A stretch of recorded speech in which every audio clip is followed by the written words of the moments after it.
আমার নাম ইসনা সুলতানা। আমি ক্লাস 4-এ পড়ি। আমি একটি কবিতা আবৃত্তি করে শোনাবো। কবিতাটির নাম শয়তান বলে, কবি মতিউর রহমান। শয়তান বলে, রেখো না দাড়ি, এখন সময় নয়। মুখ ভরা দাড়ি দেখে তোমার খ্যাত খ্যাত মনে হয়। শয়তান বলে, এ বয়সে কি সালাদ পড়তে হয়? বুড়ো হলে পরে দেখা যাবে সেটা, কেন এত সংশয়? শয়তান বলে, চল নেশা করি, বন্ধুর সাথে সিগারেট ধরি। এই কিছু না, একটু আধটু সুলতান্ত্রিক মন, এ বয়সে এটা খাওয়া তেমন ব্যাপার না।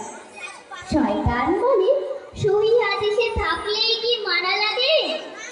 বাপ দাদা কি তোমার এমন আমল কখনো করেছে আগে? শয়তান বলে, পায়জামা পরে টাকলুর ওপর বোকা, সমাজ বোঝো না তুমি কি এখনো সেদিনের ছোট খোকা? শয়তান বলে, এখন তোমার মজা লুটবার খোর, খাও দাও ঘুরো যা ইচ্ছা করো, যখন যা চাই মন।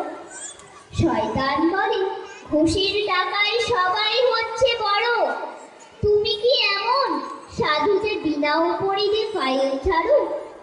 শয়তান বলে, সুদটা আসলে তেমন হারাম নয়, সুদ ছাড়া কি এমন মানুষ আছে এই দুনিয়ায়?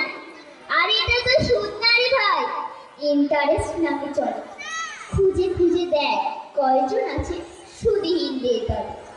তাছাড়া এটা তো লাভের অংশ, চাইলেই নেওয়া যায়। জেনে দেখো সুদের পক্ষে অধিকাংশের রায়। শয়তান বলে, সমাজ দেবতা সমাজে তোমার নতি, সবাই করছে তুমিও করলে কি এমন হবে ক্ষতি? শয়তান বলে, বলো না এসব, চুপ করে দাও ফাঁকি, কেউ তো বলে না তুমি একা বলে বিপদে পড়বে নাকি?